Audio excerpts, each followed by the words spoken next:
Buenos días, estimados lectores del Financiero. Es un honor presentarles una nueva entrega de nuestros foros de actualidad. El ciberataque sufrido por el gobierno desde hace ya casi 2 semanas llevó a la palestra la vulnerabilidad a la que están expuestas nuestras instituciones públicas y más que eso, lo que puede significar también para las empresas, donde también tenemos casos de empresas privadas afectadas por otros ataques de grupos distintos a Conti, que es el que ha venido afectando a varias entidades. Surgen varias interrogantes de si nuestras empresas, nuestras instituciones están preparadas para enfrentar los ciberataques y sobre todo qué debo hacer en caso de, qué debo hacer para estar protegido, qué debo hacer para contener un ataque, para restaurar servicios y para evitar mayor afectación. Por ese motivo es sumamente importante para el financiero brindar ideas, información y posibles soluciones a quienes deben enfrentar ese futuro y tomar decisiones trascendentales. Para ello hemos invitado a Gabriela Barrantes, directora de la Escuela de Computación de la Universidad de Costa Rica y especialista en ciberseguridad, a don Ricardo Villalón, de la Escuela de Ciencias de Computación e Informática también de la Universidad de Costa Rica, y Andrés Casas, gerente de ciberseguridad de sistemas aplicativos CISAP. Evidentemente, cuando uno ve las noticias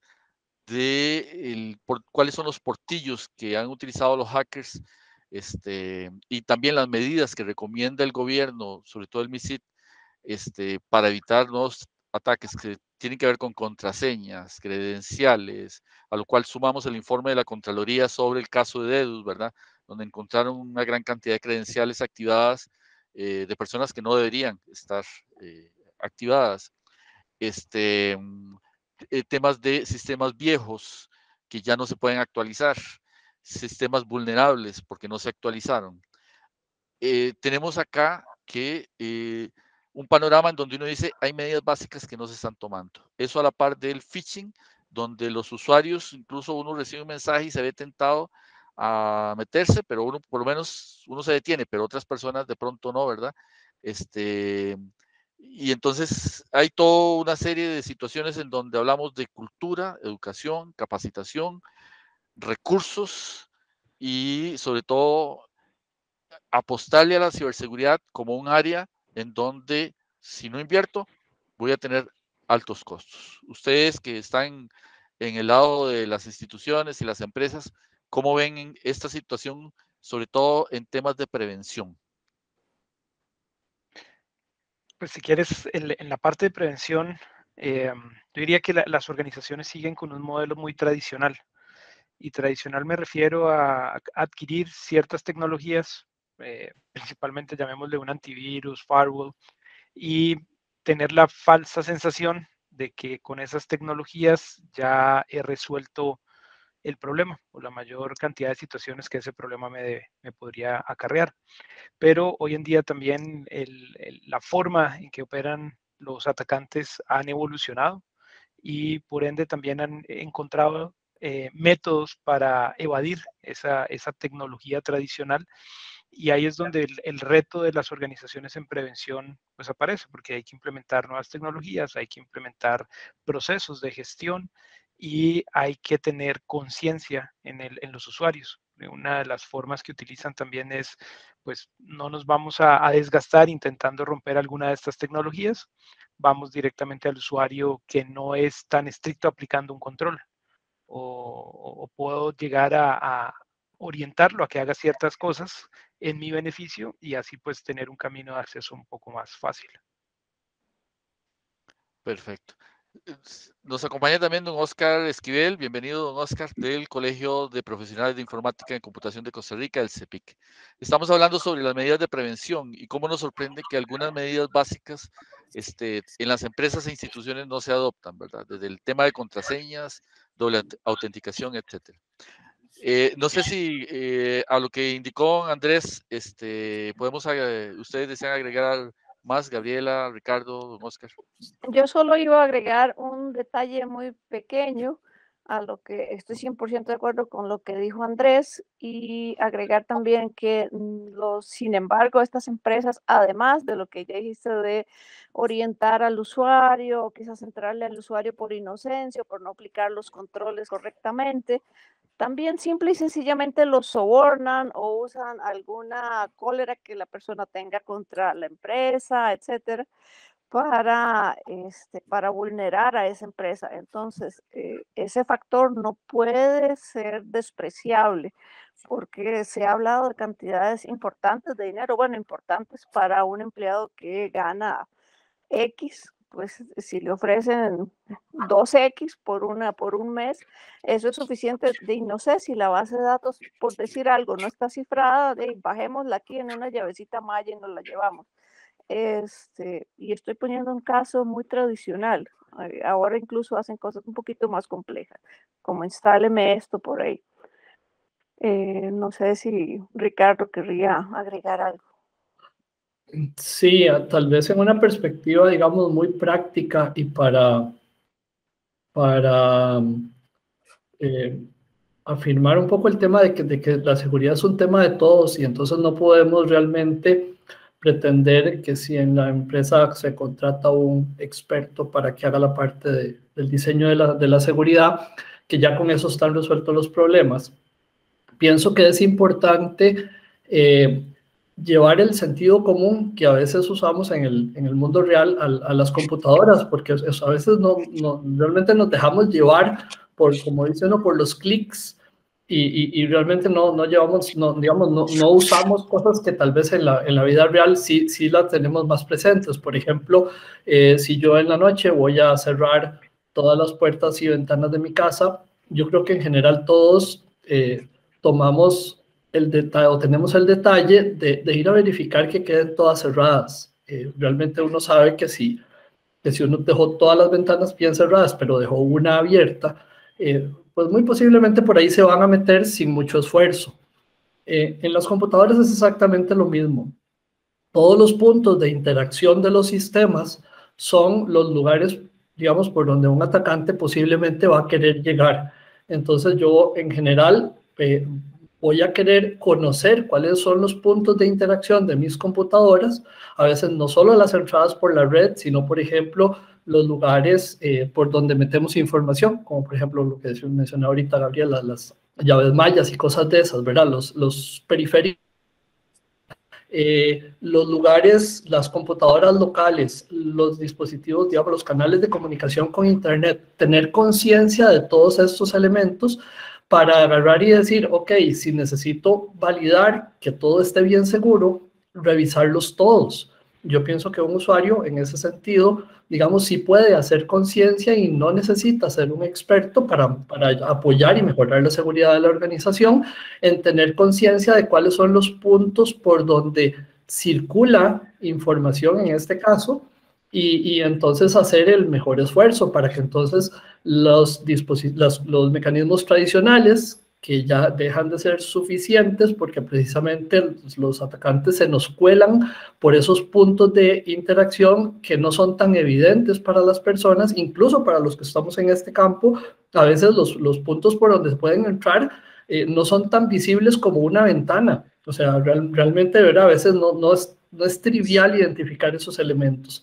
Pero yo pienso que si usamos esa lógica, el sentido común de por dónde es que yo estoy interactuando con el medio, es una buena parte, digamos que es un buen comienzo para empezar a mejorar la seguridad. Hay otros elementos, pero digamos que ese posiblemente dé algunos resultados. Don Oscar. Sí, me gustaría agregar a lo que mencionan en este foro, que efectivamente en el tema de seguridad y particularmente en estos secuestros extorsivos, siempre existen diferentes clases de vectores de ataque. Puede ocurrir, como ya lo mencionaron, a través de personal, puede ser fallas en los procesos, puede ser que alguna de las herramientas que se supone iban a salvaguardar la información o proteger nuestras fronteras cibernéticas fallara o estuviera obsoleta o falta de mantenimiento. Puede ser que fuera un proveedor de los servicios que se contratan por terceros, mediante terceros. Entonces, es un tema muy integral. Y como dice el dicho, para que se estrelle un avión se necesitan varios factores, no uno solo. Entonces, en las organizaciones, en las empresas, igual que sucede en las casas, nadie está preparado o no están pensando en que van a secuestrarle a su esposa o que van a secuestrarle a su hijo. En las organizaciones tienen que estar completamente atentos a esto.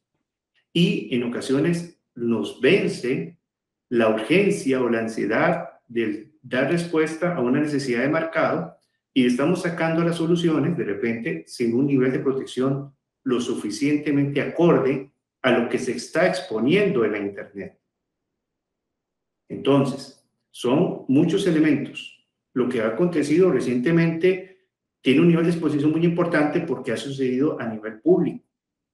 Pero esto no es de hoy, no es de ayer, esto ha ocurrido y hay muchas organizaciones que han pasado por esta clase de ataques en Latinoamérica. Esto no es nuevo, esto es en Pemex, en el sistema de salud del Reino Unido. Son cosas que ocurren y en muchas ocasiones las organizaciones, por un tema de reputación, de credibilidad, lo ocultan y es parte de lo que llamamos las listas negras de empresas que son afectadas por este tipo de secuestros extorsivos.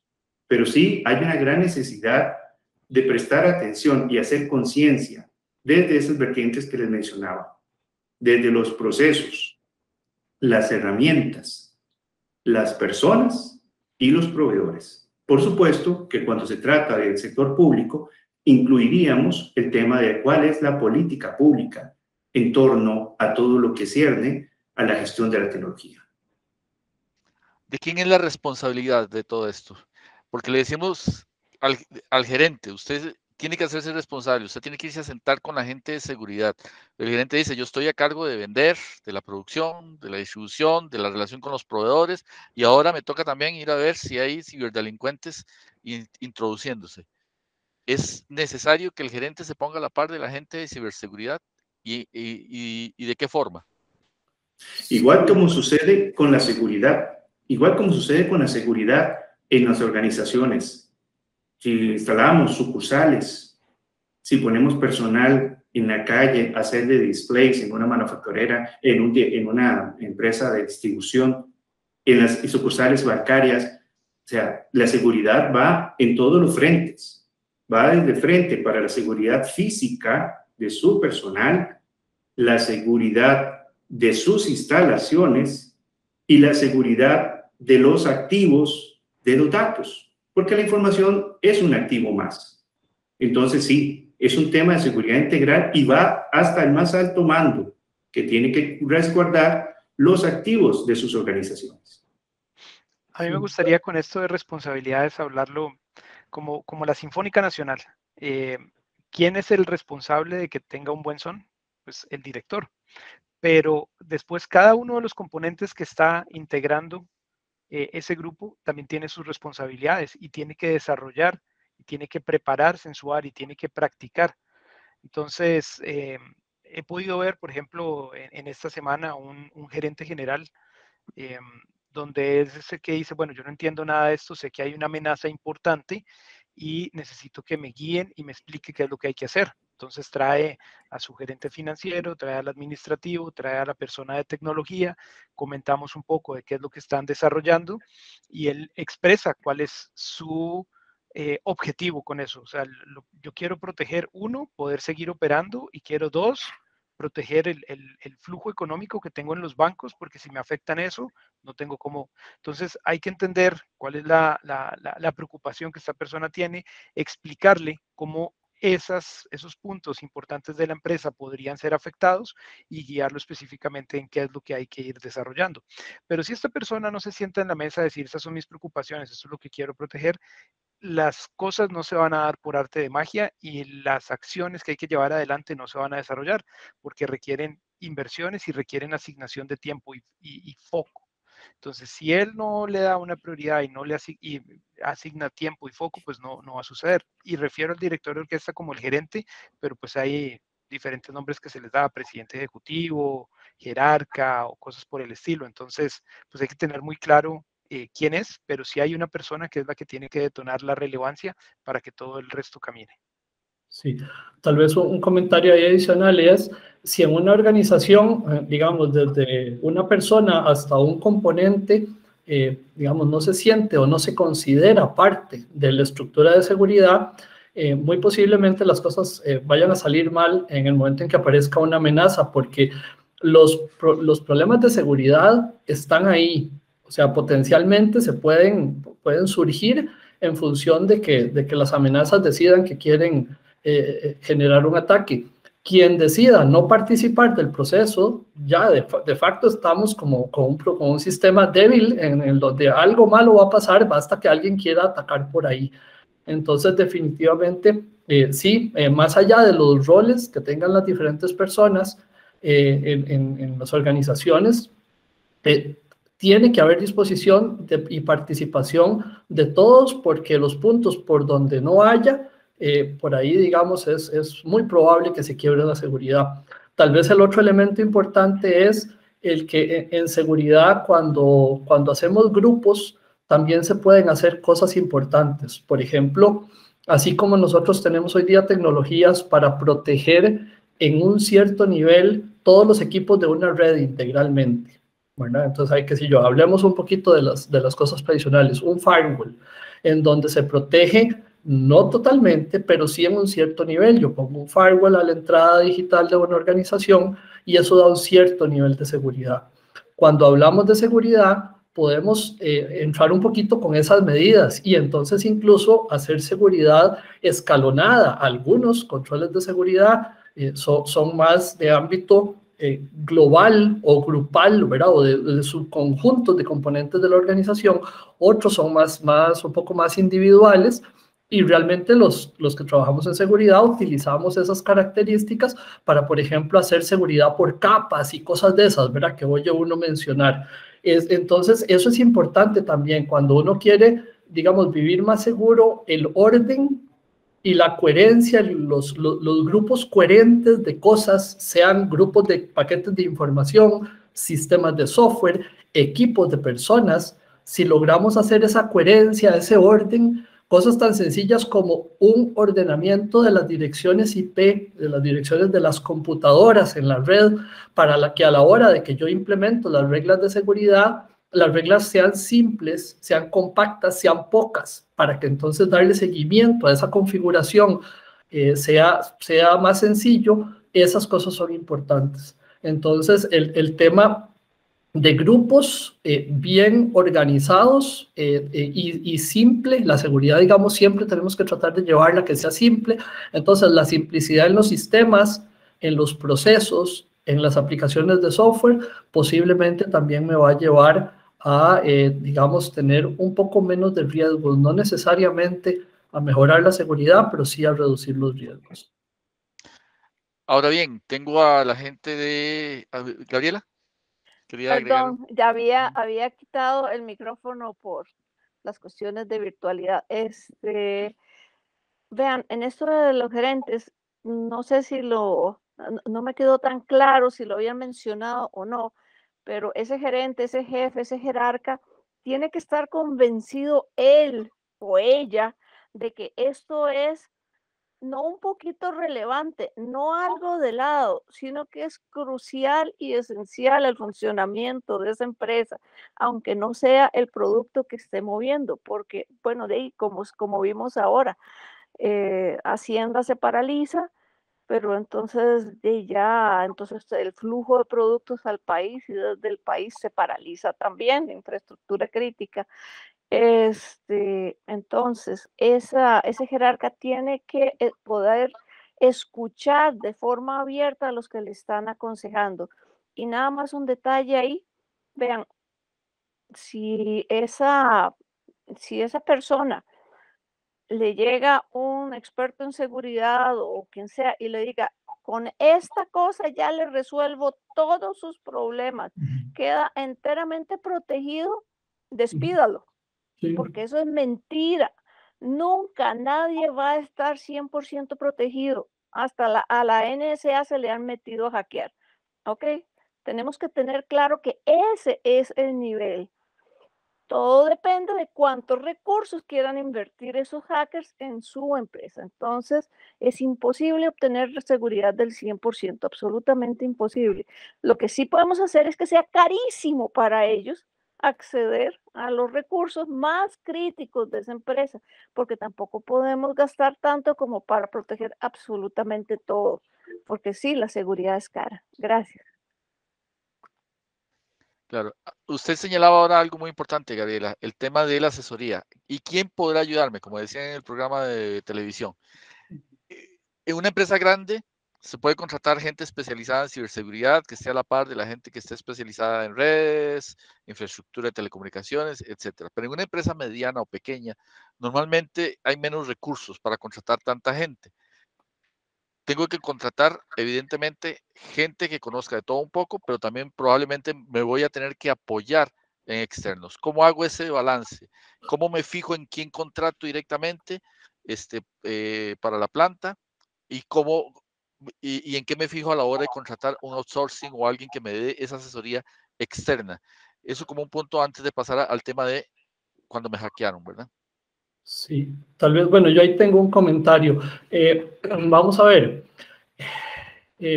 Si yo tengo la capacidad de describir cómo son mis sistemas, y entonces empecemos, por ejemplo, por los diagramas de las redes de computadores, por las cosas que son muy físicas, ¿verdad? Ahorita, si nos metemos en la nube se complica un poquito, porque entonces hay que hacer, digamos, dibujitos más abstractos, pero supongamos una empresa, digamos, que tiene una infraestructura de computadores. Si yo tengo diagramada mi red, pero además tengo un nivel apropiado de orden en cuáles son mis sistemas, dónde corren, cuáles interactúan unos con otros.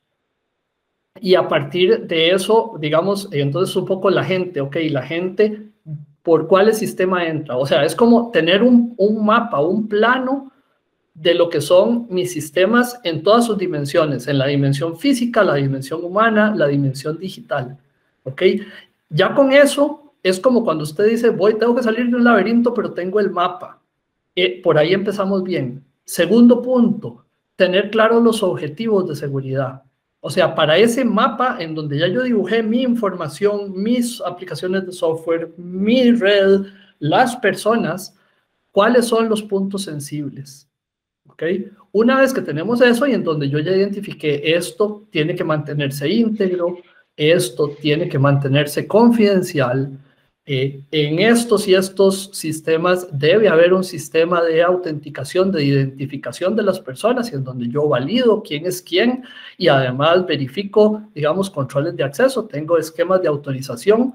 Si yo tengo eso, o sea, la representación del sistema, ¿qué es lo que tengo? Y además, ¿qué necesito de la seguridad?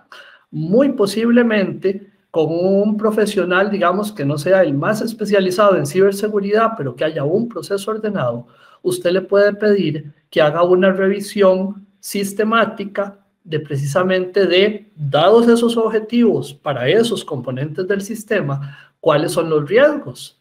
Y entonces, si yo ya logré identificar mis riesgos, que en muchos casos no se necesita digamos, un doctorado en seguridad para identificarlos. Muchos de ellos sí son, digamos, identificables por un profesional de nivel medio. Ya a partir de ese punto empezamos, por ejemplo, a hacer un proceso de adquirir tecnología que mitiga los riesgos que me son relevantes. Entonces, por ahí ya que lo que estamos haciendo es buscar el proceso de optimizar, no simplemente comprar tal producto porque dicen que es muy bueno, porque eso no tengo yo la más mínima idea si va a mitigar mis riesgos. ¿Okay? Entonces, por ahí creo que es un buen comienzo y muy posiblemente usted vaya a tener resultados reales, porque si usted adquirió tecnología y ejecutó procesos que son pertinentes para su organización, es muy posiblemente el proceso de seguridad va por una línea correcta y dado que las posibilidades de problemas tienden a infinito, si yo estoy atacando una parte importante, muy posiblemente las cosas que van quedando son las que son menos relevantes para mí y entonces realmente yo voy a sentir que mi organización va bien. Quizás para agregar a lo que menciona don Ricardo, el asunto por dónde empezar es como yo lo mencionaba, en el análisis de riesgos. ¿Cuál es nuestro apetito del riesgo? ¿Tenemos claro qué sucede si nuestra organización hoy se queda sin sistemas? ¿Qué pasa con los sistemas de distribución, con las cadenas de suministros, con la atención al público, con mis transferencias? ¿Hasta dónde puedo seguir operando con mecanismos contingentes o manuales? Por ahí es donde podríamos empezar, haciendo un análisis cuantitativo y cualitativo del riesgo, calculando la probabilidad de lo que va a ocurrir o la probabilidad de que ocurra por el impacto. Entonces, a partir de ese momento empezamos a ver cuáles son nuestros sistemas de emisión crítica. ¿Qué sucede si pierdo esos datos? Y son datos que resguardo de nuestros clientes y los clientes esperan que nos cuidemos. Nuestro riesgo reputacional, nuestra credibilidad, el hecho de atrasar envíos, el hecho de atrasar la atención al cliente. Entonces, por ahí es donde podemos empezar cuando hablamos de qué acciones se pueden tomar. Efectivamente, no es ir a salir a comprar tecnología, instalarla, dejarla lista. Hay que ver, porque efectivamente es caro. Esto no es un tema de centavos. Entonces, tenemos que analizar cuáles son esos riesgos y ver cómo los empezamos a mitigar. Efectivamente, estamos tratando con gente que no son principiantes. Hay gente que realiza esos ataques de una manera sofisticada. Hay mucho dinero, hay mucho talento y las organizaciones requieren también tener gente preparada para contener estos ataques. Cada día aparece un producto nuevo, un servicio nuevo, un software nuevo y hoy lo inventan y mañana ya están sacando 2 o 3 formas de cómo hackearlo. Entonces, no es un tema de que se va a resolver con solo aplicar un cambio organizacional, haciendo cultura hoy y mañana dejémoslo ya porque ya cumplí. No, eso es un tema de todos los días y la cadena es tan fuerte como el eslabón más débil. Si tenemos gente preparada y tenemos muchas cosas, pero alguna de esas cosas, algunos de estos factores que hemos mencionado, procesos, herramientas, proveedores, personas, nos falla, por ahí se nos mete. Entonces, es todo un tema de llevarlo día a día. Claro. Andrés. Yo diría que daría un paso antes de tal vez lo que han mencionado, porque siendo un gerente general, pues primero no es mi llamamiento a ser especialista en esta materia, pero a la hora de seleccionar decías, bueno, ¿qué se tiene que fijar alguien cuando va a seleccionar? Y creo que no difiere mucho de cuando un gerente general tiene que contratar, digamos, a un asesor de impuestos, o a un asesor legal, o un asesor contable. En realidad, ¿qué busca? Bueno, primero que la persona sepa de lo que está haciendo. Y probablemente para saber de lo que está haciendo, buscará referencias, validará que haya hecho trabajos previos, verificará, digamos, esas referencias, a ver si tiene estudios en la materia o cosas por el estilo, que es más como la parte de la verificación técnica, de que en realidad tiene, pues, digamos que la formación y los conocimientos que yo estoy buscando. Pero adicional, creo que también hay que valorar el aspecto de no sé cómo llamarle, la percepción y el feeling que tengo, porque al final es una persona que va a estar muy cercana a usted, que va a estar haciéndole propuestas y por ende usted tiene que depositar confianza. Entonces, no es solo la parte de la confianza técnica, sino la confianza interpersonal. Entonces, si a usted no le gusta el estilo, si usted cree que no está haciendo correcta la forma en que se lleva adelante y ciertas cosas que le llamamos más competencias suaves, pues en realidad también debería valorar, digamos, una persona diferente, porque usted tiene que estar cómodo con las personas con las que está trabajando. Ya cuando tiene la persona que usted considera que es la idónea, pues entonces sí puede comenzar a que lo guíe. Y ahí es donde viene la parte más importante. Hay que tener los oídos abiertos para escuchar y la humildad para dejarse guiar. Entonces, bueno, con la perspicacia de saber por dónde voy y si en realidad eso es para la organización o no. Vean que un gerente general que le dice, yo quiero proteger la operativa y la operativa la resume, necesito cobrar el dinero de la cartera, pues ya dio una expectativa de que no necesariamente necesitamos hacer muchísimas cosas para saber que lo importante es respaldarle la información, de cuentas por cobrar, dejarla disponible en algún repositorio por si el sistema no está y después comenzar a hacer otro tipo de trabajos más técnicos para ya protegerla en base de datos. Pero lo primero que le tengo que asegurar es, si hoy en la tarde se le fue toda la tecnología, usted tiene por dónde seguir operando en este momento ya sin haber hecho mucha inversión. Pero entonces, ¿de qué depende eso? De que en realidad tenga una buena relación de trabajo con alguien que sabe que lo pueda guiar. Tal vez Perdón, Gabriela. nada más. Sí. Voy a decir ahí algo. Me encanta lo que dice Andrés, exactamente, que se deje guiar y que tenga un sólido sentido común. Sé que suena muy raro, aún más que las habilidades técnicas que claramente se ocupan, ¿ok? Aclaro que no es cualquier persona, o sea, tiene que tener la parte técnica, pero también necesita tener sentido común y necesita tener visión global de qué es lo que está pasando. Y además, para todas, empresas grandes, pequeñas, medianas, hablar de una persona es súper extraño. O sea, una persona, depende del tamaño de la empresa, ¿verdad? Puede que sirva, puede que necesiten 2, 3, puede que necesiten entrar en un plan de capacitación de todo el personal de TI de la empresa, porque también hay una cultura muy generalizada, desgraciadamente, por el mercado de software mundial, de que haga que el chunche medio funcione y olvídese de todo lo demás. Y la seguridad, y bien, gracias, después, si nos alcanza el tiempo, nunca alcanza. Y entonces el producto se envía, se instala y se empieza a utilizar sin haber hecho las reservas de seguridad necesarias.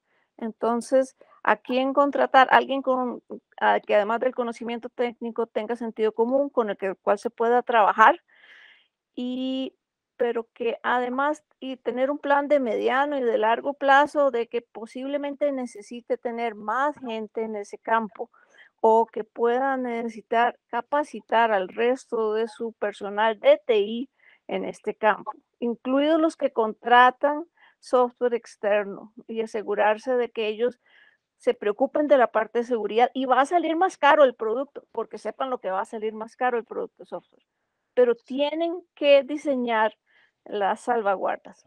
Eso era. Don Ricardo, ¿usted quería agregar algo antes de pasar al tema de cuando me hackearon? Sí, un detalle importante, y es, porque ahorita estamos hablando de cómo resolver el problema en las condiciones usuales, pero ¿qué hacemos ahorita? O sea, yo en este momento estoy en una situación de crisis. ¿Cómo se le entra al problema en un momento en que tengo que actuar ya y pareciera entonces que hay un montón de cosas que tal vez no hemos hecho de la mejor forma? ¿Cómo le entramos? Ok, el proceso no es muy diferente, solo que sí tiene que ser más priorizado, más específico y además acelerado, porque claramente si uno está bajo ataque, pues tiene problemas. Entonces, el tema de tener claro qué son las cosas que tengo que asegurar y cuáles son los servicios de la seguridad que necesito proteger, eso tiene que estar muy claro, muy bien definido, porque entonces ahí, por ejemplo, si yo no voy a tener tiempo para entrar en un proceso de análisis de riesgos y yo tengo ya, digamos, a los expertos que es como, venga, atiéndame porque me estoy muriendo, ¿verdad? Y entonces usted se trae a la persona y sale de apuros, pero entonces ahí lo que tenemos que hacer es precisamente, yo creo que es tener claro qué es lo que necesitamos, o sea, el sistema y los objetivos de seguridad, y entonces ahí sí pide uno esa colaboración de sálveme esto en el nivel de problema en el que estoy metido, y luego ya echamos para atrás con más calma cuando hemos superado, digamos, la situación de crisis, y entonces ya sí podemos devolvernos al proceso ese normal, en donde teniendo objetivos claros de seguridad, yo puedo hacer un análisis de riesgos correcto. Pero realmente ahorita lo que hay que hacer es como no espantarse, como dicen popularmente, ¿verdad? O sea, básicamente tener calma. Yo coincido 2000% con Gabriela, el sentido común en esto tiene que imperar.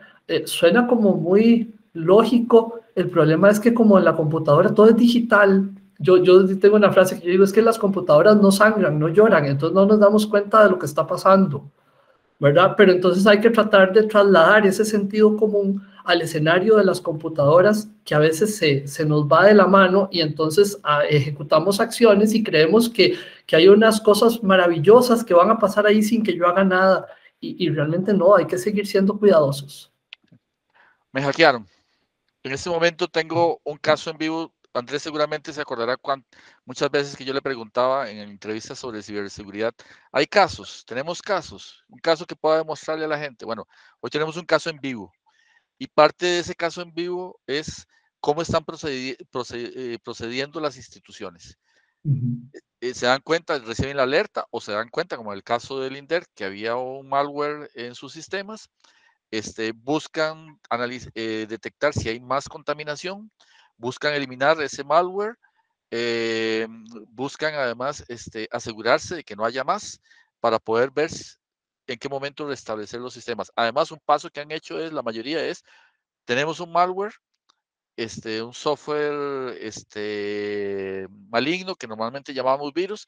En este momento, entonces bajamos todos los sistemas. Eso ha sido parte de los pasos que hemos visto que han aplicado las instituciones.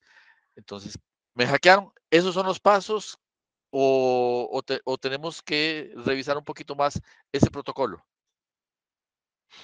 Yo diría que no hay una respuesta única que sirva a todos los problemas y a todas las instituciones. Cada una tendrá diferentes cosas que deba aplicar. Entonces, siempre he dicho que los protocolos y los playbooks de atención de incidentes sirven para practicar, pero no necesariamente para utilizarlo como una receta en la respuesta cuando la situación se le presente. Por ejemplo, el caso que mencionabas, detecté el malware, pero no estoy con afectación operativa, las cosas siguen funcionando. Entonces, lo atiendes diferente de alguien que tal vez ya tiene una afectación parcial, porque ese puedes aislar y detener. Pero lo principal, digamos, en el momento, diría yo, es tener visibilidad de qué está pasando. Entonces, cuando mencionaba al inicio de la sesión que hay seguridad tradicional, uno de los puntos que en la seguridad tradicional no hay es visibilidad. No tengo monitoreo, no me generan alertas, las cosas pasan cuando ya están ahí presentes. El monitoreo no es solo dentro de lo que está sucediendo de la red, quiero saber qué sucede en el mundo, quiénes son los grupos delictivos, si están hablando de mí, una cantidad de cosas. Entonces, pues hay que saber con visibilidad, si la tengo, pues me da más indicios de cómo reaccionar. Con el aspecto de bajar los servicios, puede ser que en realidad esté en un ambiente que fue muy hostil, que destruyó un porcentaje muy amplio de la tecnología y lo que quiera es proteger lo que queda. Entonces voy a bajar los servicios, pero no es solo bajar el servicio, sino qué afectación le estoy dando a los usuarios de ese servicio. Entonces, si la afectación es significativa, probablemente tenga que cambiar la estrategia y decir, no, entonces ahora lo aíslo por un momento, sí bajo el servicio por unas horas, pero tengo que reconstruirlo en un ambiente controlado, que esté súper custodiado y regresarlo otra vez a operación de los usuarios. Entonces, hay que saber qué es lo que está sucediendo para poder tomar las decisiones en el momento. Pero yo diría principalmente tiene que tener visibilidad de qué está pasando. Si usted no tiene visibilidad, no sabe por dónde vienen los golpes y no se puede defender. Don Oscar. Sí, recordemos que cuando se da una infección de estos índoles, hay que hacer una labor de contención y medir los daños. ¿Sí? Por eso es que normalmente cuando ocurren estas circunstancias apagan todo, ¿verdad? Se tratan de contener el asunto, hacer una labor de contención, desinfección y después tratan de ir recuperando los servicios paulatinamente. ¿Qué sucedería si en este momento uno de los sitios hackeados levantan los servicios y media hora después se vuelven a caer? ¿Y qué sucede si las debilidades o las vulneraciones donde se dieron los hechos siguen activas y vuelve a darse otro nuevo foco de infección? Por eso es que es un proceso de recuperación escalonado y esto puede tomar de 1 a 24 horas, 1 semana, 2 semanas, 3 semanas. Todo depende del tamaño de la organización en el país. ¿Qué sucede si fue una institución y de esa situación hubo un contagio transversal en las demás instituciones? Entonces hay que estar seguro que todas las instituciones están lo suficientemente protegidas, que se utilizaron los protocolos, que se aplicaron las directrices de seguridad para que se pueda decir que tenemos un nivel de control de la situación. Debe hacerse esa limpieza total, don Ricardo. Y esa revisión total de los Perdón, sistemas. no le escuché al principio de la pregunta. Sí, cuando detecto que hay incidente, debo revisar todos los sistemas y... No, ahí hay que priorizar, es que ese es el punto, digamos, ya cuando usted está ante un evento, realmente usted puede priorizar y entonces si estamos saliendo de objetivos, los objetivos también tienen su estructura jerárquica y entonces nosotros a partir de ahí tomamos decisiones. De hecho, cuando hay eventos, ese es uno de los problemas importantes, ¿verdad? Que digamos, si nos asustamos y entramos en pánico, precisamente... podríamos tener problemas para tomar decisiones de qué va primero y qué va después, y entonces ahí a veces toma una de las acciones que tal vez no eran las mejores, pero no, en ese sentido siempre hay que priorizar. Sí. Claro, ahora bien, en esta limpieza de los malware hay herramientas que se pueden utilizar y que debería tener presentes en la empresa o que cuando se da el ataque las puedo incorporar, se las puedo pedir a los proveedores de sistemas de seguridad. Yo diría que hay herramientas que puede incluir, pero no piense que por correr una herramienta está resuelta la situación. Y hay que tener también entendimiento de cuál es la tecnología que usa la herramienta para la detección, para darle visibilidad de qué es lo que está pasando. Entonces, hoy en día ya hay pues bastante desarrollo, digamos, en asuntos que no dependan de una firma, que sea algo ya previamente conocido, porque los atacantes pues ya han visto que fácilmente pueden darle vuelta, digamos, a esas herramientas y engañarlas. Pero definitivamente el asunto de correr herramientas tiene que ir acompañado de la investigación que están haciendo profesionales, de las evidencias que van recopilando y tienen que ir también retroalimentando a los fabricantes para que ellos puedan ir ajustando sus herramientas. En algunos casos desarrollan algo en específico para decir, bueno, esto no lo había visto o se pasó y qué hago para poderlo seguir viendo. Pero si no tengo las herramientas, que esas herramientas de nuevo van a dar diferentes formas de visibilidad, no hay mucho que se pueda desarrollar. Otra cosa que decías, bueno, hay que revisar todo.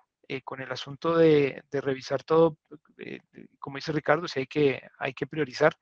Lo que sí tiene que revisar totalmente es el tráfico entrante y saliente, que no deben haber muchísimos puntos en la red. Dependiendo de la cantidad de tráfico, pues se le puede complicar porque ya comienza a ser un volumen de información muy grande para poderlo orientar a herramientas que le estén analizando ese tráfico. Entonces, pues, como les decía, cada una de las situaciones va a tener su casuística y retos a resolver en el momento. Entonces, sin estar digamos, presente en la resolución de esa situación, es complicado, digamos, desde afuera estar diciendo se está haciendo bien o se está haciendo mal. Una de las... Ajá. Tal vez para darle seguimiento a lo de Andrés, porque me parece bien interesante el ejemplo, digamos, el tráfico entrante y saliente. Hay escenarios en donde la arquitectura de la red de una organización, digamos, se fue desarrollando un poco de forma desordenada. Y entonces, claro, es bastante más difícil chequear un tráfico porque necesitamos herramientas tecnológicas. Y entonces, si resulta que yo no tengo una sola entrada y salida, como mencionaba Andrés, sino que tengo varias, porque fuimos un poquito en el tiempo a golpe de tambor, construyendo la parte tecnológica de acuerdo a requerimientos, digamos, que se fueron dando ahí en el momento y nadie valoró si eso era lo apropiado. Y ahí es como tener una casa con múltiples puertas principales, pero en donde chequear lo que entra y que sale no es trivial. Entonces, en esos casos, pues sí vamos a tener problemas, ¿verdad? Porque entonces necesitamos correr y ver cómo hacemos para poder chequear todo, porque tenemos una situación complicada. Así como ese escenario, se pueden crear otros que son un poquito de caos, y es donde lo que hay que hacer es tratar de apechugar, ahí no hay de otra, o sea, es que, digamos, ya ese nivel de problemas, cuando hay estructuras de la operación de la organización, que sí, no son las mejores y entonces no colaboran con el proceso de la seguridad, pues de ahí lo que va a tener que hacer uno es hacer la conciencia. Uno dice, híjole, yo necesitaba chequear mi tráfico para allá y para acá, ya no lo hice bien, veamos a ver cómo salimos del apuro, pero eso sí es lo que viene, ¿verdad? Hay que arreglarlo, porque si se da otra situación de esta, ya no vamos a sobrevivir. Entonces sí, yo pienso que ahorita estamos en una situación de tal vez no sentarnos a llorar por las cosas que no hemos hecho en el pasado, pero yo siento que sí, con cabeza fría, con sentido común, con un proceso ordenado, llegarle a identificar por dónde es que yo tengo que detener el problema que se me está presentando y definitivamente de forma inmediata y casi que en paralelo entrar a ver cómo se arregla para el futuro. Normalmente la pregunta del gerente es ¿cuánto tiempo dura? Que es una de las preguntas que en este momento nos estamos planteando con respecto, por ejemplo, a la situación de Hacienda. Sí. Y que las cámaras plantean cuánto van a durar, cuánto se va a durar en esto, ¿verdad? Y la gente está evidentemente como presionada y preocupada por el tema del tiempo. Sí. Depende de cada caso, indudablemente. Sí. Hemos visto empresas que han durado una semana fuera de operación. En este caso ya llevamos con Hacienda 2 semanas. Sí. Pero la pregunta sigue planteada, ¿cuánto se dura en una recuperación? Mira que si hay, digamos, si logramos definir el orden apropiado, debería no ser tanto, porque normalmente, ¿cuáles son los bloques grandes de cosas que hay que hacer? Vamos a ver, en este momento, gracias a Dios, digamos, la infraestructura física de las redes en general no está siendo afectada. Eso pasa, por ejemplo, en cosas como cuando hay una guerra y cosas de esas, ¿verdad?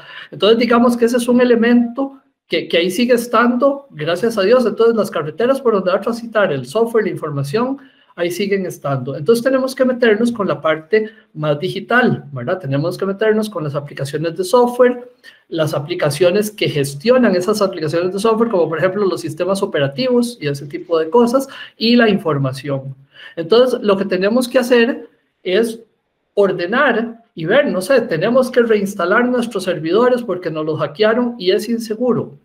Realmente, reinstalar un sistema operativo de cero, eso se hace honestamente en un rato. El problema es cuál era el nivel de conocimiento y de orden que yo tenía de la información y de los sistemas que habían ahí. Porque si yo no tengo un proceso para reproducir la instalación de ese servidor, eventualmente no tenía lo que llamamos hoy día una imagen, ¿verdad? Que era que la máquina fuera virtual y entonces teníamos una copia, un respaldo, digamos, reciente, y entonces hay que volverlo a instalar. Yo pienso que entramos en problemas serios y ahí es donde cuesta decir cuánto se va a tardar. Si yo no puedo reproducir la instalación del sistema operativo, la instalación de las aplicaciones y la instalación y la colocación a la habilitación del manejo de la información, porque realmente eso se hizo hace mucho tiempo, nadie le daba mantenimiento y no está documentado cómo se hacía. Entonces yo creo que esos son los escenarios en donde se puede complicar y entonces yo debería decir, híjole, no sé cuánto voy a tardar. Pero si en los casos donde haya una documentación apropiada del proceso, básicamente, ¿qué fue lo que se instaló? ¿Verdad? El sistema, las aplicaciones y los procesos básicos de gestión de recuperación de la información, eso debería hable, digamos, a nivel de planificar y decir, bueno, esto volvemos a tardar tantos días relevantándolo. Pero yo pienso que sí debemos de estar en algunos casos, tal vez hay escenarios de incertidumbre en donde no está claro qué es lo que hay que hacer y yo pienso que ahí es cuando se dificulta dar un tiempo. Por lo menos es lo que me parece que pasa. Andrés, ¿quieres decir Sí, algo? yo coincido con lo que menciona Ricardo. Cuando el escenario de organización y controles previos al ataque era aceptable, entonces pues hay asuntos que están disponibles. Por ejemplo, los respaldos o los diagramas de la interconexión de las aplicaciones o los diagramas incluso de cómo estaban interconectados los servidores o cosas por el estilo. Pero si comenzamos a tener deficiencias en algunos de ellos, pues ni siquiera sé cómo era el direccionamiento de red que iba a tener un servidor comunicándose con otros de la base de datos de la aplicación y cosas por el estilo, entonces se complica la restauración. Y el punto más caótico de esa restauración es cuando en realidad no tenga respaldos y el código fuente de las aplicaciones o el código objeto también esté cifrado, porque ya no tiene aplicaciones tampoco. Que vi un caso de esos en una empresa centroamericana que ellos desarrollaron su core, lo que se dedicaban era a distribuir productos y les cifraron el código. Entonces el gerente me decía, pero ¿qué hago? Porque no puedo ni siquiera restablecer los sistemas porque no tengo una fuente de dónde sacarlos. Bueno, en ese caso tiene dos caminos. Y hay uno que es un tema muy polémico, si le pago a los atacantes o no. Y la otra es, vaya, busque un software de nuevo que se lo compre algún fabricante o siéntese a programar y comience de cero. Entonces, por eso es el tiempo del depende. Hay otras situaciones también que pueden afectar, digamos que es no es solo la puesta en marcha de los servicios, sino también asegurar las evidencias que usted necesite para investigaciones futuras. Entonces también puede tardar un tiempo, digamos, el asunto del clonado de computadoras para hacer ciertos trabajos. Hay complicaciones, hay veces que usted tiene que mover una computadora que tenía un tamaño de teras a través de la red para que llegue a un sitio donde se pueda clonar y el mover ese equipo de un lado para otro, solo moverlo, le puede tardar 2 días. Entonces, no hay ninguna actividad que haya hecho la persona nada más que mover de aquí para allá y tengo que esperar 2 días a eso. Y después de que llegue ahí, el proceso de hacerle un respaldo y un clonado para analizarla puede que le dure 1 o 2 días adicionales. Entonces, se me fue una semana solamente preparando la base para poder hacer el trabajo. Entonces, hay complicaciones técnicas que se van a ir presentando que hacen que no sea factible definir un tiempo de decir, bueno, una semana estoy ya listo. Y depende muchísimo de los controles que yo tenía.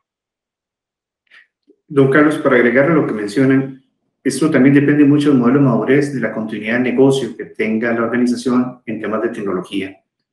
Se supone que existen planes de contingencias, que esos planes de contingencia deberían ejecutarse periódicamente para garantizar que la infraestructura está en un punto de recuperación a través del tiempo. Si tengo un tema como el que estamos hablando, pero podría ser otro, que se nos haya dañado el centro de cómputo, tengo un centro de cómputo contingente, ¿están los respaldos fuera de la organización? ¿Puedo garantizar que esos respaldos tienen consistencia a nivel de los datos? ¿Puedo garantizar que las aplicaciones todas han sido respaldadas o alguna de ellas, porque esto a veces tiene integraciones, algunos de los componentes de los sistemas hizo falta y si ese no está respaldado, lo demás no camina? Entonces, son modelos de madurez que las organizaciones, por la vorágine de la precisa, el día a día, no sacan un tiempo y cada 3 meses, cada 6 meses, hacen un plan de recuperación ante un desastre. ¿Sí? Así se les llama, plan de recuperación, disaster recovery. Entonces, son cuestiones que ahora toman relevancia y se piensa, puede ser un tema de verdad importante. Ah, caray, sí, esto es algo que debo tomar en cuenta. Pero hace 3 meses, el año pasado, no necesariamente era tan importante. Lo importante era producción, competir, estar en la nube, transformación digital. Entonces son cosas que ahora van a marcar un antes y un después en Costa Rica.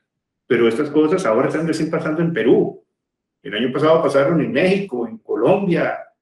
Eso es un tema que nos pone las barbas en remojo, tanto a las organizaciones como a las áreas de TI, para que tomemos acciones. Claro. Ahora, hay un tema, es el costo, que es otra de las preocupaciones de un gerente. Por cada dólar que debía haber invertido en prevención, ¿cuál es el costo de que me hayan atacado, que me hayan hackeado? ¿Hay un cálculo de cuánto me puede costar un hackeo? Cifras exactas, así como por cada dólar que invierta, cuánto es lo que me podría costar en incidente, no las tengo. Sí he visto cifras donde rondan, digamos, el primer número, dependiendo de la afectación que tengan, alrededor de los $15,000 y subiendo. Y otra parte que relacionan estas estadísticas es el valor promedio de lo que están solicitando de rescate los atacantes. En la parte de ransomware es el principal aspecto que está afectando hoy a las organizaciones y es el que estamos viendo en la realidad nacional, digamos, en noticias. Sin embargo, hay otro que también está golpeando bastante, que se llama el Business Email Compromise, que lo que hacen es, a través de correo electrónico, engañar a diferentes personas de la organización, haciéndoles pensar que sí son reales y solicitan que hagan pagos de facturas o transferencias al exterior por montos que superan los $100,000. que es un monto importante para la organización, pero para una demanda internacional y rastrear eso es un monto insignificante que tal vez no valga la pena legalmente ir a buscar qué fue lo que me sucedió. He visto casos, por ejemplo, en este tipo de ataques donde incluso clonaron empresas en el Reino Unido para hacer ver que parecían reales con el nombre de la empresa a la que yo sí le estaba pagando, pero dijeron, es que me pasé con una entidad al Reino Unido y abrimos operaciones allí, págame allí, y crearon una empresa con nombres, digamos, exactamente iguales a la otra, entonces no había por qué desconfiar. Entonces también son grupos organizados para robar de esa forma a las empresas. Pero sí, cuando usted se presenta en este incidente, hay una cosa que las estadísticas no tienen y es el costo operativo que usted está teniendo en función de contratos que pueda perder, de clientes que no está atendiendo en el momento, de productos perecederos que tal vez tenga por ahí. Entonces, el tener una cifra en específico está complicado darla, pero con la experiencia y lo que he visto, no creo que le baje de $15,000. Tal vez hay perdón. No, una parte sí, digamos, es que lo que pasa es que cuando uno ya se le está quemando la casa, sí es como más difícil, ¿verdad? Pero, digamos, manejándolo proactivamente, cuando uno definió sus objetivos de seguridad y hizo el análisis de riesgos, ese es el momento, digamos, para valorar y sentarse con calma, no con el estado de crisis que tenemos ahorita, a decir, ok, ¿cuánto me va a costar esto a mí? En una unidad de medida que yo entienda, porque cada quien, ¿verdad?, sabe cuánto le ha costado levantar su negocio, cuánto cuesta sostenerlo, y entonces si realmente lo hacemos antes, muy posiblemente podemos cuantificar eso en una medida que nos es significativa, y entonces ahí es donde eventualmente le podemos dar el valor a la seguridad, incluso manejar el tema de la relación costo-beneficio de cuánto nos podemos permitir invertir en seguridad, ¿verdad? Que ese es un tema importante. Claro. Por ahí escuché un caso de una empresa que tuvo que recurrir hasta la competencia para poder atender a sus clientes, lo cual también implica un riesgo, ¿verdad? Claro. No medible o de pronto que sí se puede medir. Muy bien, me atacaron, resolví, limpié, restablecí sistemas. Las autoridades han llamado a que las empresas y las instituciones que detectan algún malware y lo limpian, también hagan dos pasos. Uno es la denuncia, pero ya vimos hoy, como en el caso del BCR, esa denuncia no llegó a nada, ¿verdad? Entonces vale la pena, eso es un punto. Y dos, el MISID ha insistido que si una empresa o una institución encuentra una vulnerabilidad y encuentra un malware, por favor lo reporte para poder avisar al resto y que también revisen sus sistemas a ver si de pronto no tienen el malware o por lo menos resolver el parche, ¿verdad? Son dos puntos importantes después de que limpié y restablecí. ¿Hay algunas otras cosas que debería hacer? Yo pienso que sí es importante denunciar, porque si en algún punto en el tiempo el sistema no está preparado para lidiar esas cosas, el solo hecho de generar evidencia, de tener registros de las situaciones, digamos que, veámoslo optimistamente, deja la esperanza de que en algún momento en el futuro, tal vez ya no para mí, pero para otros, si somos, digamos, con espíritu altruista y queremos construir una sociedad mejor para los que vienen, entonces eventualmente el tener registro y poder entonces hacer un análisis de lo que pasó y que lamentablemente no se atendió en esa vía, digamos, jurídica apropiadamente, pues tal vez más adelante sí se pueda. Yo pienso que, digamos, no hay pérdida haciendo la denuncia. Eventualmente se logra, digamos, responsabilizar y cobrar. Si no, digamos que pensemos en que en el futuro las cosas se van a tratar de hacer mejor y entonces también podría haber una ganancia. Es como pero hay un tema un poco también filosófico, ¿verdad? De cómo queremos atender todo esto. Claro, perdón, pero yo ahí sí iba a hacer la acotación de que para una empresa, claramente, y esto ha sido un tema de los últimos 30 años, denuncio o no denuncio, comparto que me atacaron o no comparto que me atacaron, qué hicieron, eso puede dar información sobre mi estructura interna, quizás yo no quiero que mis competidores la tengan, y de nuevo, denuncio, tengo que presentar un montón de evidencia para la denuncia, qué está exponiendo esa evidencia sobre mi funcionamiento interno, qué tan caro es eso para mí, depende, qué pena, ¿verdad? Pero todas las respuestas son depende. Sí. Depende muchísimo de qué es. Yo coincido con la parte altruista. También me gustaría aquí decir, las leyes de nosotros todavía nos deben bastante, o sea, incluso a nivel, yo sé que eso no es el tema de este foro, pero a nivel de proteger al pequeño, al consumidor final, nos deben mucho poner una denuncia de que alguien fue fraude, de una de estas estafas, de que lo llaman, y perdón, no es de la reforma, pero pues, eso es de nuevo tema para otro foro. Y que realmente ninguna de estas denuncias resulta en nada, a pesar de que el volumen debe ser enorme. Yo no he visto las cifras del OIJ, pero yo pensaría que es bastante grande y que eso no resulte en nada, los bancos no se responsabilizan, quizá requiere un cambio en la legislación que obligue a los bancos a responsabilizarse y entonces ellos quizá quieran invertir más en seguridad, porque, perdón, de nuevo, el tema más grande de denuncio o no es qué van a hacer con los datos de lo que yo estoy denunciando. Ok. En el campo legal, que sí es todo un tema, como dijo doña Gabriela, para otro foro. Sin embargo, en Costa Rica la ley es débil, pero ya se dio un paso en el sentido de que las empresas que manejan bases de datos están obligadas a reportar incluso a las personas que están en las bases de datos para efectos de que las personas se puedan preparar, ¿verdad? Ante cualquier intento de que los estafen, ¿verdad? Pero evidentemente este es el recurrir a la denuncia, aunque pueda ser que con estos casos de hackers internacionales sea casi que utópico que les puedan hacer algo, pero sí es importante, ¿verdad? Como también el tema de voy al MISID y les digo, descubrí esta vulnerabilidad, descubrí este malware. ¿Es necesario ese paso a nivel nacional? Que entendamos que esto es un esfuerzo también colectivo. Sí, mientras se haga responsablemente, sí, porque eventualmente yo podría hacer una denuncia en un momento y de alguna manera, digamos, un poco que en ánimo de perjudicar, y eso pues siempre es posible, ¿verdad? Bueno, veamos ahorita, digamos, todo el tema, digamos, el chantaje que se está dando, que dicen, si no nos pagan, publicamos la información. Claramente eso podría ser un escenario en donde algo más bien interesa publicarlo y entonces es como la otra cara de la moneda, ¿verdad? Entonces yo pienso que mientras eso se haga responsablemente, sí, siempre va a haber lamentablemente gente maliciosa y entonces no se llega al punto que queremos, pero a mí me parece que sí, digamos que el tema de colaborar y denunciar responsable y prudentemente, creo que sí.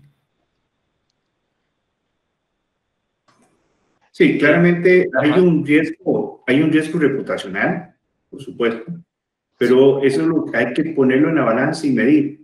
Si callo que fui vulnerado y que la información de mi cliente está en este momento de acceso público, porque ese fue el daño, porque puede haber sido una competencia que lo hizo a propósito para dañar mi reputación, y lo callo, y el cliente se da cuenta horas después de que fui vulnerado y no le avisé para que tomara las acciones correctivas.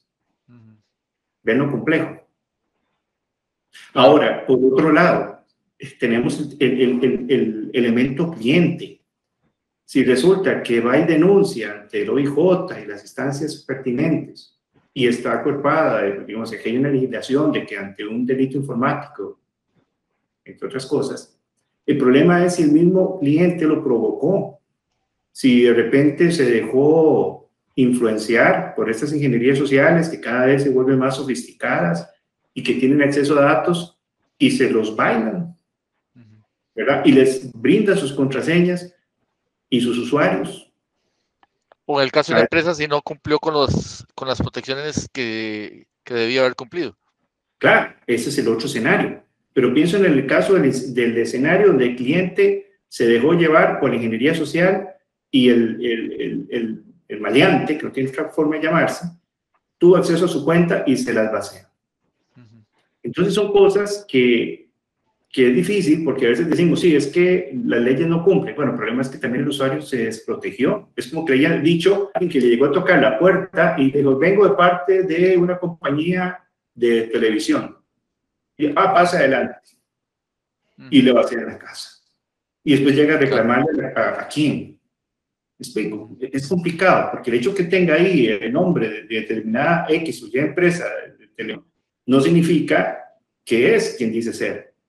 Entonces, es complicado. En el 2016 hubo 2.100 denuncias y en el 2020 8.300. ¿Verdad? Casi 4 veces. Esto sucede mucho producto de lo que nos pasó con el COVID. 2021 fue un año especialmente productivo para los delitos informáticos. Por supuesto, mucha gente desde las casas trabajaba, hacía sus transacciones, no salían, y todo esto mucho sin tener todas las medidas de protección posibles. Los muchachos haciendo sus clases desde las computadoras, papás que compraban computadoras, no le ponían sus antivirus, no le usaban todas sus normas de regulación parental. Los trabajadores haciendo trabajo desde la casa, tratando de sostener una operación, no son las mismas condiciones, estando hechas sus instalaciones. Esto hizo que fuera un caldo cultivo perfecto para generar delincuencia en este nivel. Claro. Muy bien, para concluir, no sé si hay algo más, vamos cerrando.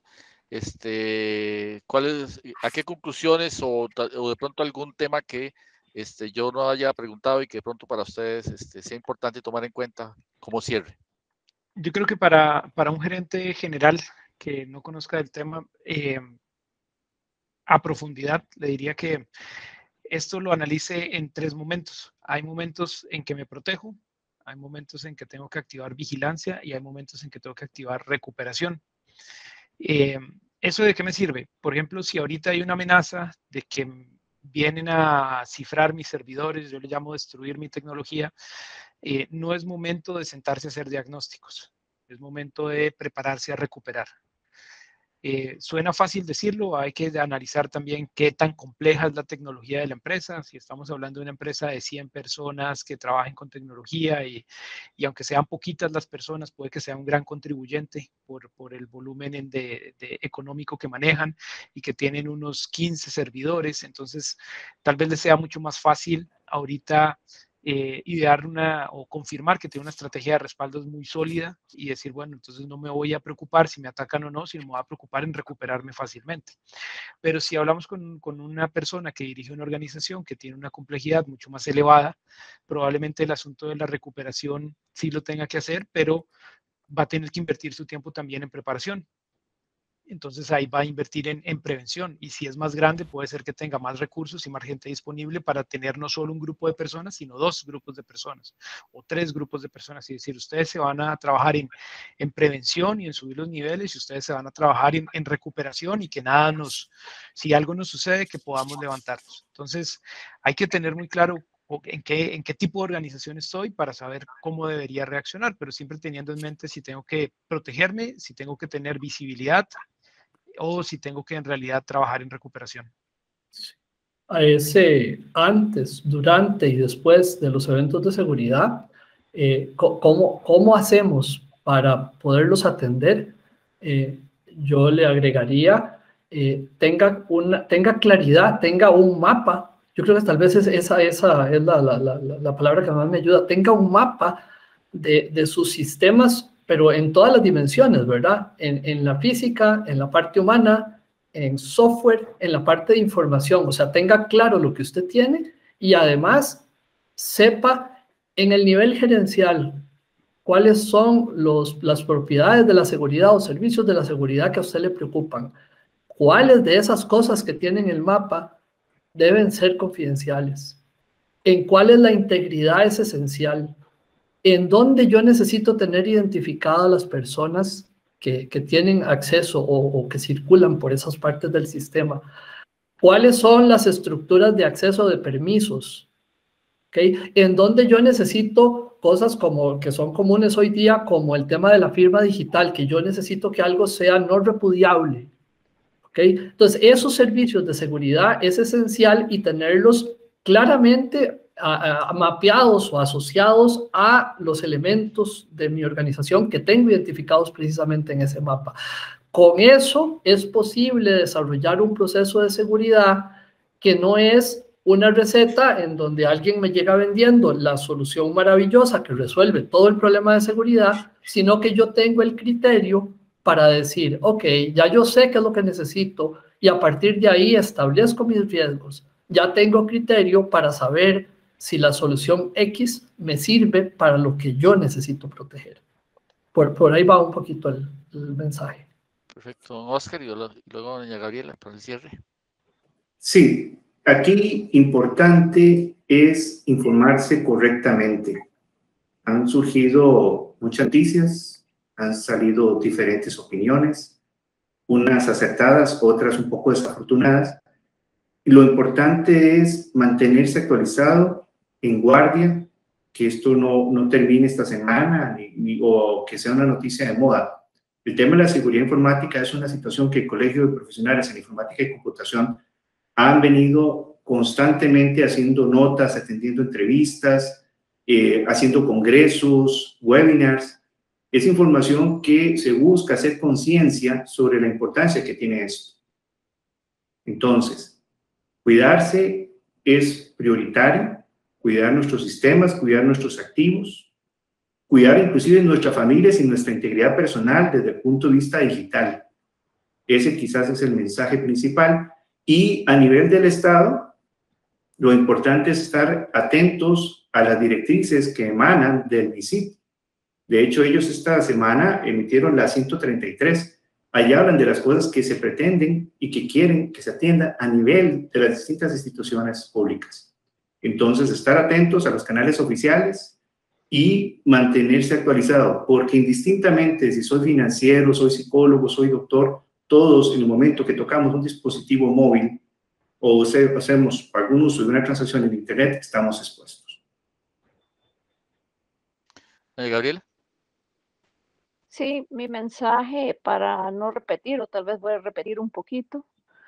Perdón, hay un glitch de la cámara. Mi mensaje va a ser, primero, no entrar en pánico. Lo peor que se puede hacer es entrar en pánico. Y lo hemos visto ocurrir una y otra vez en estos días, porque en pánico las decisiones que uno toma van a ser desafortunadas con toda seguridad. Después hay que tener cuidado con las soluciones mágicas. No existen las soluciones mágicas. No existe un único producto. Yo sé que todos queremos que nos digan, compren el chunche X, el producto y ya instalen y que esto les resuelve todo. No lo hay. Es un esfuerzo. Cuesta tiempo, trabajo y dinero.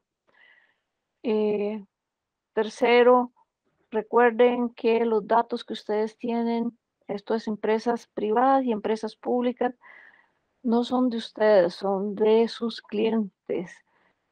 Cuidemos también la integridad y la confidencialidad de la gente, como decía don Oscar, el que se le filtren cosas a usted puede significar que gente cercana, que algunos de sus clientes sufran hasta daños físicos.